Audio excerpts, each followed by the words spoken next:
A man who himself knows a fair bit about love and marriage, and indeed tennis, we've just discovered, because we've got PJ Proby with us.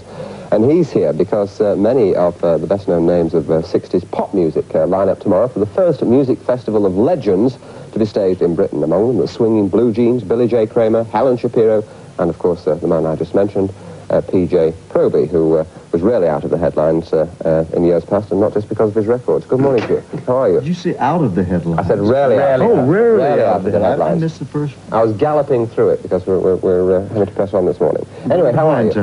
How are you? I'm fine. How are you? Great. Do you consider yourself a legend? I mean, it's called, isn't it, the, what's it called, the Music Festival of Legends. Do you consider yourself a pop legend? I would consider myself a Fleet Street legend. An invented legend? Yeah, you got the banana, dadgummit, and I couldn't find one today. I was going to bring him one. We'll get you one very shortly, don't worry. Yes, a Fleet Street legend. I think my press headlines, in fact, I don't think I know, preempted my record sales. And I was a legend in my Fleet time type thing. Right. But I mean, in fairness to Fleet Street, you've had your ups and downs, haven't you? I mean, it wasn't all made up. No, it wasn't all made up. I've never had a press agent. I made it all up myself. And the truth is out. You got to read the book, though. Yeah. Those trousers all right, by the way, this morning? Ooh, Splitsville. Yeah. What are you doing with yourself at the moment? I mean, I did read a story, and it was a newspaper story, so it may not be right, that you're actually on the dole at the moment.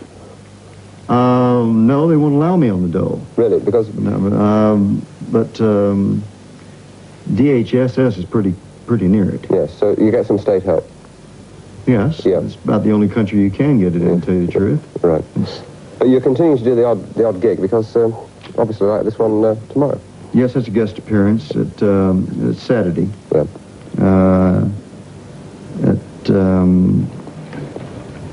Just seems incredible that a guy who's been to the heights like you. The guy who's been to the heights like yourself should now be living on Social Security. Well, I kind of threw it away.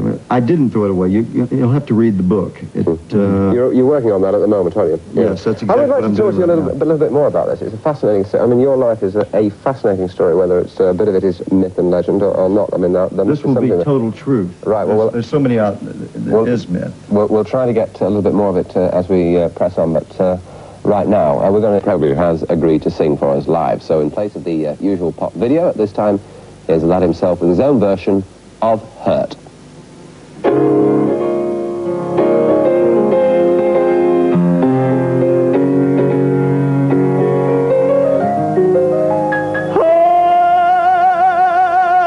I'm hurt because I still love you so. I'm hurt. I have to let you go. You said our love was true, and we'd never part. Now you found someone new, and darling, it breaks my heart. I hurt much more than you'll ever know,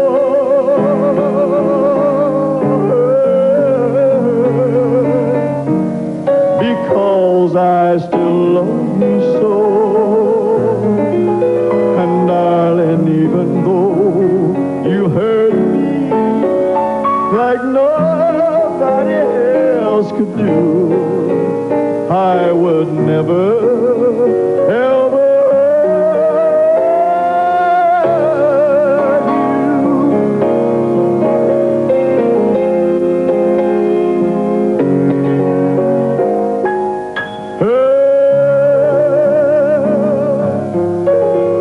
much more than you'll ever know.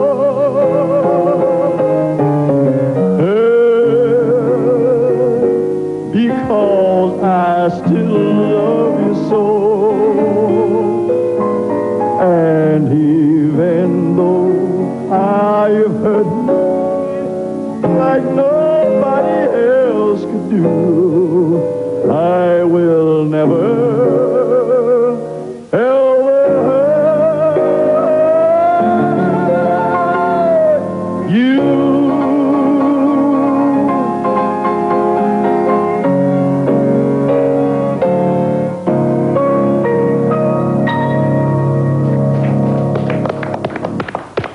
Terrific stuff. He can still do it. He can still do it. PJ Proby, accompanied there on the piano by Eric Darby. He's coming right across the camera for to join us again. Welcome back. It's just coming up to 8 o'clock, time for some weather from Wincy. Yeah, a rock star of wild repute, perhaps, and a tennis star and film star, PJ Amritraj. Good to have you both here. PJ, we were talking earlier about your loyalty to your Indian background. You have seen so many places around the world. You've got a base in Los Angeles, you're often in London for Wimbledon, for instance. And you've been to places like Moscow. I mean, how do all these places compare? How do you settle in places like Los Angeles compared with India? Well, I have. Yeah. Unbelievable. And we were talking, another thing we were talking about earlier was the fact that you have an arranged marriage, which has been so successful, which is obviously a marvellous story. I just wonder what PJ sitting next to you is on his 4th marriage, thinks of an arranged marriage. Mine were usually arranged by my wives. Yeah. And, but, I mean, well, every marriage is a marriage of arrangement. My yes, God, I mean, you and both arrange it between yourselves, the girl and the boy. In VJ's case, it wasn't arranged by. I know what you mean. Yes, I know those type of arrangements. Most of the time, you know. I don't really see it happening because I mean, if you don't get along, you just flat don't get along, and that's behind the parents or in front of the parents or whatever. Mm-hmm. You know, and you'll divorce mentally. Whether it's physically or not. Yeah. You know? Okay, well, let's stick with the theme of love, because they say the seaside is the place. Adaptation of Midsummer Night's Dream to music set in modern Mexico. Is that right? Yes, like we did Othello, Jack Good, and I did. Sounds reasonably unusual. How on earth do you adapt Midsummer Night's Dream to Mexico? Well, we keep the theme as it is. We don't change the basic words that Shakespeare wrote, and I put it to music. And I just take the scene out of Venice and everything, and I put it in Mexico. And you got the black bandoleros and everything. Instead of the daughter being stole from the Jew, it's a daughter being stole from a honcho, big rich Mexican guy with a lot of land and everything. And instead of a pound of flesh, there's a pound of something else, which I'll leave it. Certainly sounds different, I have to say. To both of you, thanks very much for being with us. Great to talk to you. We wish you well in your respective pursuits. Thank you very much. Great being here. Thank you. Let's find